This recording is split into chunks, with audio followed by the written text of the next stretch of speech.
The winter of 1873 hit the Montana frontier with a force that felt almost merciless. Snowstorms arrived early and stayed longer than expected, swallowing mountain passes, freezing rivers into silent glass, and isolating every scattered homestead like tiny islands in a white ocean. For Eliza Harper, each passing day felt like another test she wasn't sure she could survive. Just months earlier, her life had collapsed when her husband, Daniel Harper, was killed in a logging accident deep in the forest. Since then, Eliza had been left alone to raise 3 children in a remote mountain valley where help was miles away and winter never showed kindness.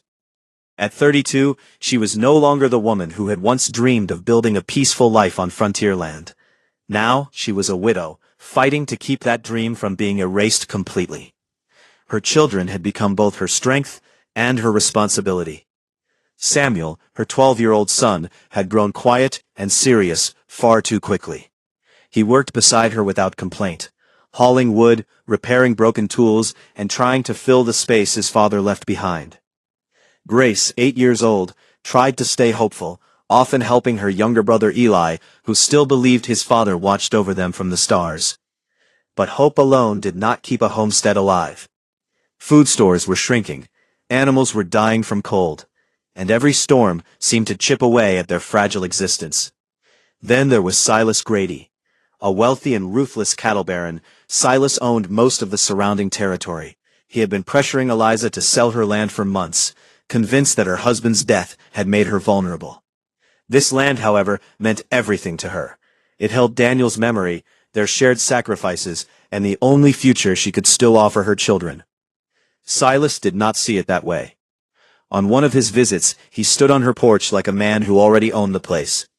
"Winter will break you," he said calmly. "Everything breaks eventually." Eliza stood firm despite the fear tightening her chest. "Not this family," she replied. Silas left without another word, but his silence felt like a promise of future danger. Days later, a violent blizzard swept across the valley, cutting off visibility and trapping the family inside for nearly 2 days. When it finally eased, Eliza realized something terrifying. Their firewood supply would not last much longer. With no choice, she took Samuel and went into the nearby forest to gather fallen timber. The snow was deep enough to slow every step, and the cold cut through their clothing like knives. The world around them was quiet, except for the wind. Then Samuel stopped suddenly. "Ma, look." Half buried near a broken ridge of pine trees was something that did not belong to the landscape. A human arm. Eliza's heart froze. Together, they rushed forward, digging through the snow with bare, freezing hands. Beneath the frozen layer lay a massive man, nearly swallowed by the storm. He was dressed in torn buckskin and heavy furs. His face was pale, lips blue, and his body covered in old wounds and fresh injuries. One leg was twisted at an unnatural angle. He was dying, but still alive. "Is he gone?" Samuel whispered. Eliza checked his pulse with trembling fingers. A faint beat answered her touch. Her decision came instantly. "We take him home." Despite their own survival struggles, Eliza and Samuel dragged the unconscious mountain man back through the storm. That night, Grace and Eli watched in shock as the stranger was laid near the fire. Eliza didn't know his name. She didn't know his past. But she knew one thing clearly. If they left him in the snow, he would die. So she chose to save him. And unknowingly, she brought change into her home that would reshape every part of their lives. The mountain man slowly came back from the edge of death inside Eliza Harper's small cabin. At first, he was nothing more than silence and pain. Fever burned through him for days, and his body refused to obey even the simplest commands. Eliza worked tirelessly, cleaning wounds, replacing bandages, and forcing down whatever food they could spare into his weakened body. Every day was a gamble. If infection spread, he would die. If fever worsened, he would never wake again. But Eliza refused to give up on him. She had already lost too much in life.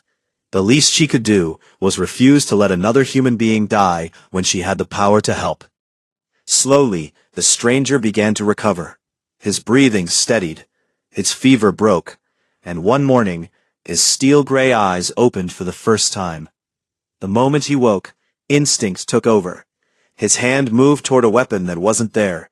His body tensed, as if expecting attack. Eliza stepped closer but stayed calm. "You're safe," she said quietly. The man's eyes locked onto hers, sharp and suspicious. His voice was rough, almost broken. "Where am I?" Eliza didn't hesitate. "My home." A long silence followed. Then he asked the question that revealed everything about him. "Why would you bring me here?" Eliza looked at him with steady honesty. "Because leaving you outside would have meant death." The answer unsettled him more than any threat could have. He studied her for a long moment, as if trying to understand a kind of logic he had never been taught. Finally, he spoke his name. Jeremiah Cross. And just like that, a stranger became part of their world. Jeremiah's recovery was slow, but every day he grew stronger. As his strength returned, so did his awareness of the family around him. He quickly noticed how little they had. Food was rationed carefully.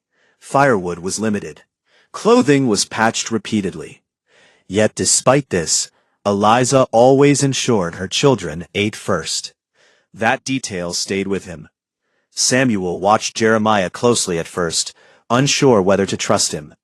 But curiosity soon replaced fear. Jeremiah's knowledge of survival, tracking, and wilderness living fascinated the boy.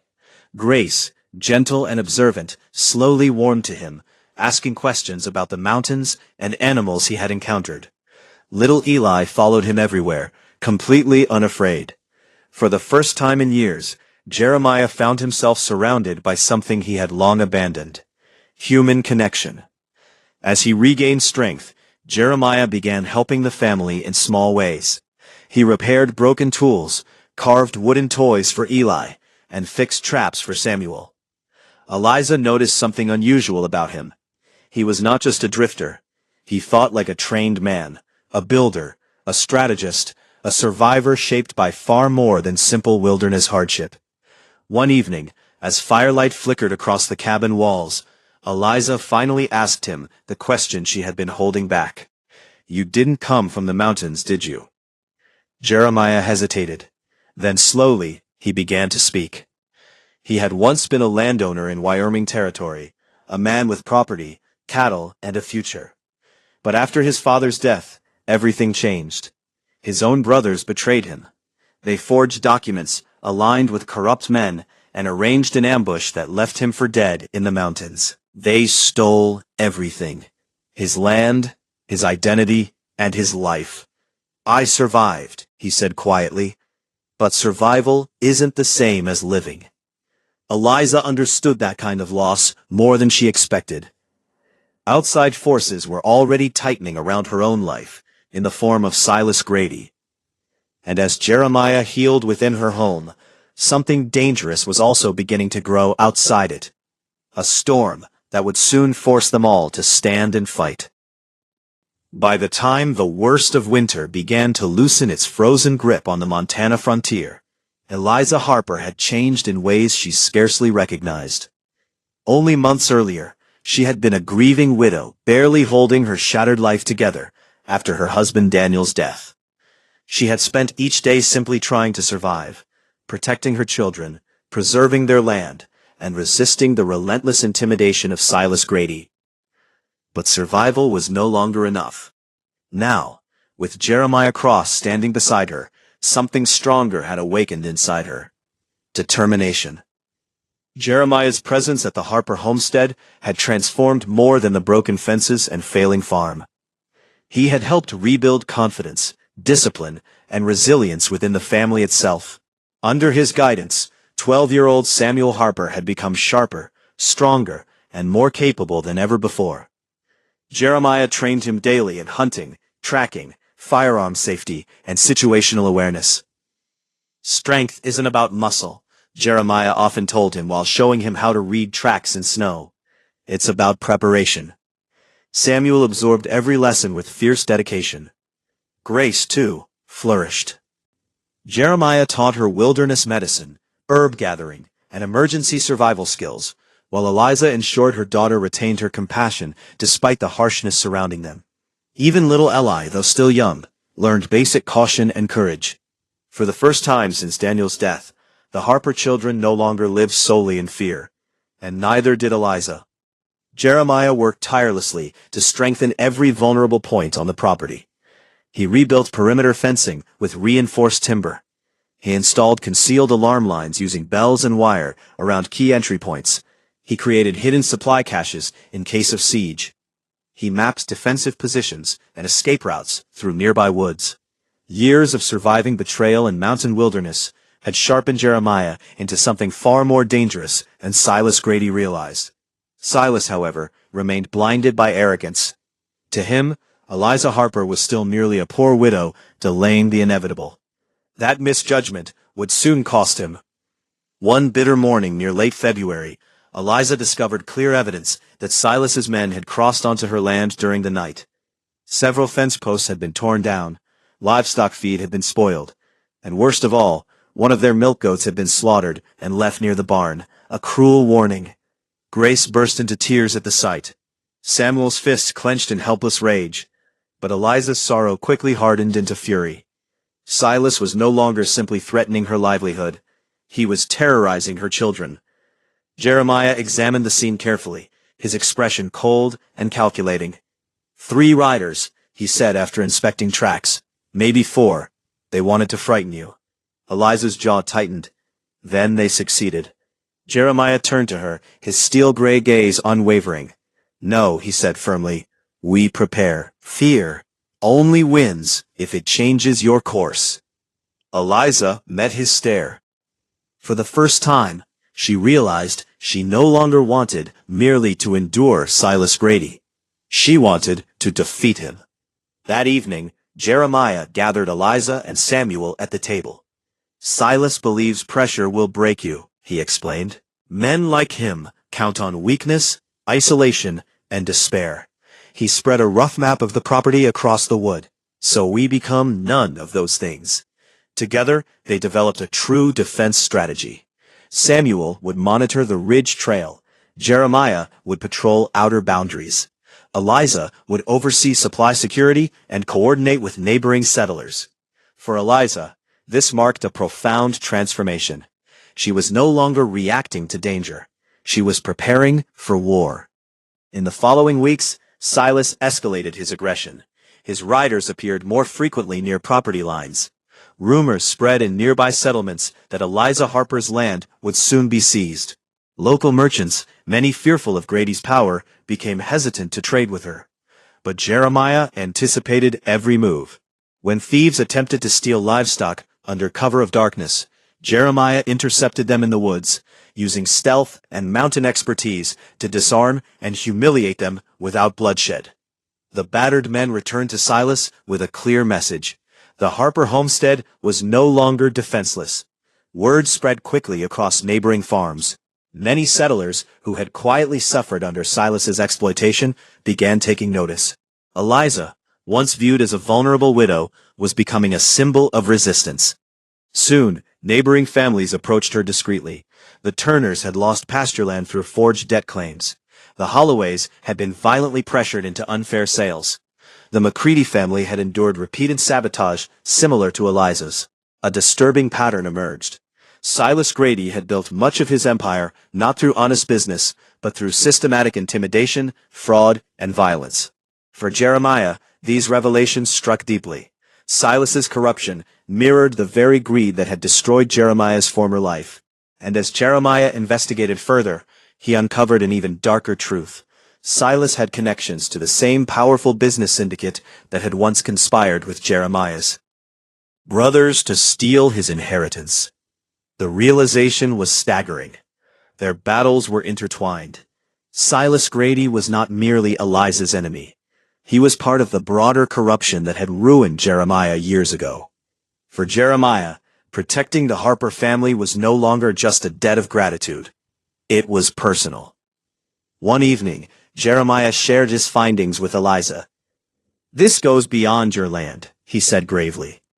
"Silas is tied to men who've been stealing from families for years." Eliza absorbed the weight of this.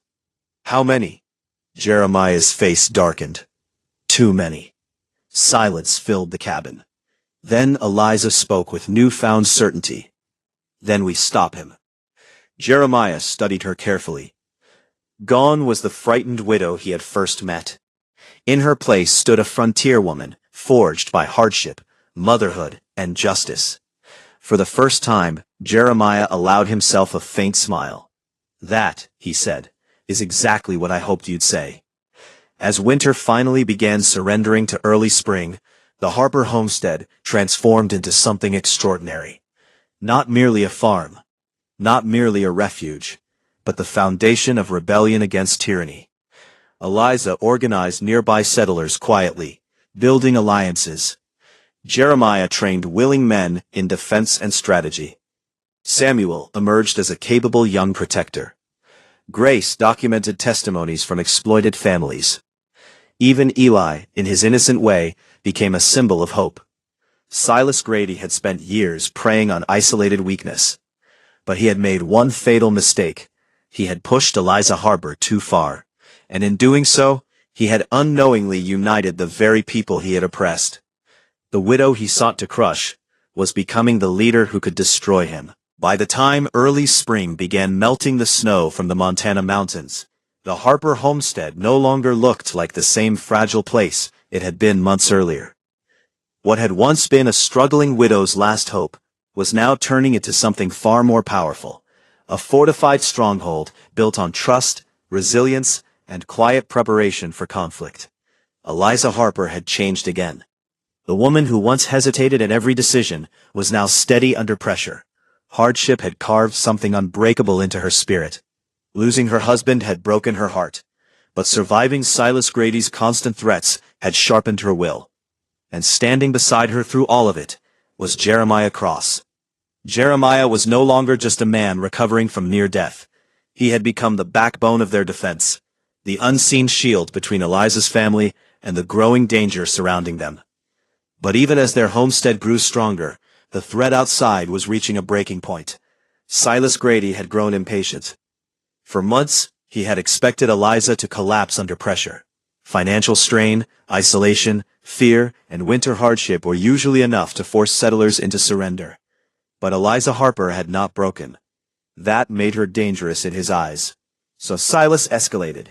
His men no longer stayed at the edges of the property. They crossed boundaries openly now, cutting fences, frightening livestock, and leaving deliberate signs of intimidation. One morning, Eliza found their barn door forced open and feed ruined beyond recovery. Grace stood silently beside her, trying not to cry. Samuel's fists were clenched so tightly, his knuckles turned white. Eli, too young to understand fully, still sensed something wrong in the air. Eliza looked at the destruction, and for the first time, something inside her shifted. Fear was no longer the strongest emotion. Anger was. Jeremiah examined the tracks left behind in the snow. 4 riders, he said calmly. They were sending a message. Eliza turned to him. What message? Jeremiah's expression hardened. That they believe you will eventually surrender. Eliza looked toward the broken barn. They're wrong. That single sentence marked a turning point. Jeremiah studied her carefully, recognizing the change. She was no longer asking how to survive. She was asking how to win. That night, Jeremiah spread a rough map across the wooden table inside the cabin. The fire crackled behind them as he pointed out terrain, routes, and blind spots. Silas doesn't just use force, Jeremiah explained. He uses isolation. Break people down until they believe they have no options. Eliza listened closely. Jeremiah continued. So we remove his advantage. He began outlining a plan, not just defense, but structure, coordination, prepared resistance. Samuel would monitor ridge paths and report movement. Jeremiah would patrol outer boundaries and reinforce weak points. Eliza would manage supplies, communication, and contact with nearby settlers. For the first time, their survival became organized, intentional, strategic. Eliza was no longer just reacting to threats, she was preparing for confrontation. In the weeks that followed, Silas's pressure intensified. More riders appeared near their land. Local merchants began avoiding Eliza out of fear of Grady's influence. Silas was tightening his grip. But Jeremiah anticipated every move. When a group of hired men attempted a nighttime raid on their livestock, Jeremiah intercepted them silently in the forest. There was no gunfire, no chaos, only control. By morning, the intruders had retreated, humiliated and shaken, carrying a message back to Silas that the Harper homestead was no longer easy prey. Word spread quickly across nearby settlements. Something had changed at Eliza Harper's land. And slowly, something even more important began to happen. Other settlers began reaching out. Quietly at first, then more openly. Families who had suffered under Silas Grady's influence, land seizures, false debts, intimidation, began sharing their stories. The Turners had lost grazing land through forged contracts.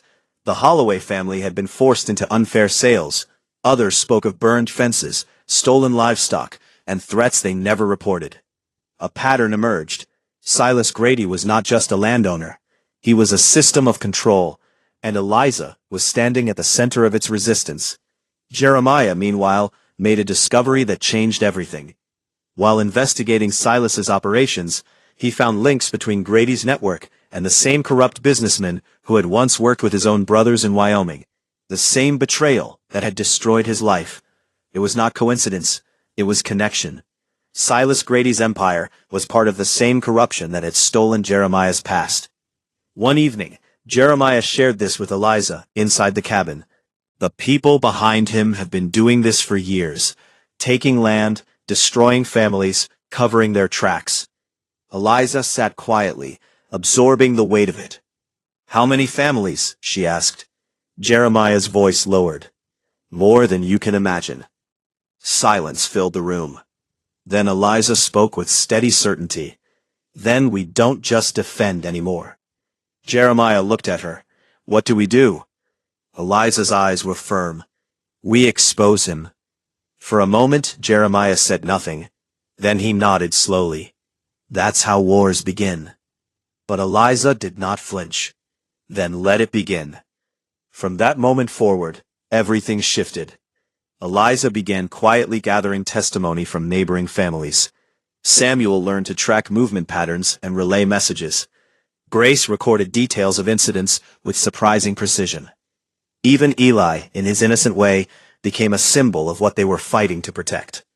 Jeremiah trained others who were willing, men who had once suffered in silence, now learning how to stand together. Silas Grady had spent years isolating people so they could be controlled. But he had made one fatal mistake.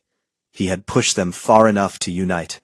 And at the center of that unity stood Eliza Harper, a widow who was no longer just surviving her world, but beginning to change it. By the time the final winter snows fully retreated from the Montana mountains, the Harper homestead no longer resembled the fragile, struggling property it once was. What had begun as a nearly broken widow's fight for survival had slowly transformed into something rare on the frontier. A place of strength, unity, and growing purpose. Eliza Harper stood outside one early spring morning, watching sunlight spill across the thawing valley. The same land that had once felt like a burden now felt like something else entirely. Protected, alive, and no longer alone. Behind her, the cabin was already bustling with activity. Samuel was repairing fencing with new confidence. Grace was organizing supplies with careful precision. Little Eli chased chickens across the yard, laughing for the first time in months without fear shadowing his voice. And at the center of it all stood Jeremiah Cross. Jeremiah was no longer a broken mountain drifter pulled back from death. He had become something far more anchored, a protector, a builder, a man slowly reclaiming the life that had once been stolen from him. But more than that, he had become part of the Harper family in a way none of them had expected. Silas Grady's downfall had begun earlier than anyone realized. With the growing network of settlers quietly united under Eliza and Jeremiah's coordination, evidence of Grady's illegal land seizures, forged debts, and violent intimidation had been systematically collected. What once seemed like isolated complaints had become undeniable proof of a larger corruption network stretching across the territory. Jeremiah's own discovery that Silas was connected to the same corrupt syndicate responsible for his family's betrayal years ago gave the fight even deeper weight. This was no longer just Eliza's battle. It was justice long overdue. When federal authorities finally arrived, they did so with warrants backed by testimony from dozens of settlers. Silas Grady, confident in his untouchable power for years, was arrested without the show of force he expected. For the first time, his influence failed him. The empire he built through fear began to collapse piece by piece. With Silas removed, the grip he had held over the region loosened almost overnight. Families who had lived under intimidation finally stepped forward freely. Land disputes were reopened, forged claims were investigated, and slowly, justice began to return to a place that had forgotten it. Jeremiah's personal truth also came full circle. With Silas's connections exposed, the corruption that had destroyed Jeremiah's former life in Wyoming was finally brought to light. His stolen inheritance was legally restored, along with the ranch and holdings his brothers had once taken from him. For Jeremiah, it was not just wealth returning, it was identity. Yet what surprised him most was what he chose to do with it. One evening, as the last snow melted from the hills, Jeremiah approached Eliza outside the barn. "I could leave," he said quietly, "start over somewhere else, rebuild everything I lost." Eliza looked at him carefully. "But you're not leaving," she said. Jeremiah nodded slowly. "No." He turned toward the homestead, where Samuel was working, Grace was tending garden seedlings, and Eli was laughing in the sunlight. "This is where I belong now." With his restored wealth, Jeremiah made a decision that changed everything. Instead of reclaiming his former life, he invested in the Harper homestead, expanding it, strengthening it, and turning it into something far beyond survival. New barns were built, livestock herds grew, fields were expanded and stabilized. What had once been a struggling patch of land became one of the strongest ranches in the region. But the most important transformation was not in land or structures. It was in people. Eliza Harper, once a grieving widow fighting alone, had become a leader, respected not through power, but through courage and persistence. She worked beside Jeremiah in every decision, her voice now carrying weight among neighboring settlers. And slowly, something deeper formed between them. It did not arrive suddenly. It grew through shared hardship, trust earned in silence, and countless moments of standing side by side when it would have been easier to fall apart. It was not romance born of convenience. It was something built through survival. The children noticed it first. Samuel saw how Jeremiah always stood slightly closer to Eliza when danger was near. Grace noticed how Eliza softened when Jeremiah returned from long patrols. Even Eli, in his simple way, began calling Jeremiah family without hesitation. Together they created more than a ranch. They created a refuge. A place where widows, orphans, and struggling settlers could find safety when the frontier offered none. Families began arriving quietly, seeking help after losing land or facing threats. Others came with stories of loss, similar to Eliza's own. And none were turned away. What began as one woman's act of mercy, saving a dying mountain man in the snow, had grown into something far larger than anyone could have predicted. A network of protection. A rebuilding of broken lives. A legacy rooted not in wealth or power, but in compassion and resilience. One evening as the sun set over the mountains and painted the sky in deep orange and gold, Eliza stood beside Jeremiah outside the ranch. The wind was softer now, the valley quieter. Peace no longer felt distant. Jeremiah looked out across the land. "If you hadn't found me in that storm," he said quietly, "none of this would exist." Eliza shook her head slightly. I didn't save you, she replied. We saved each other.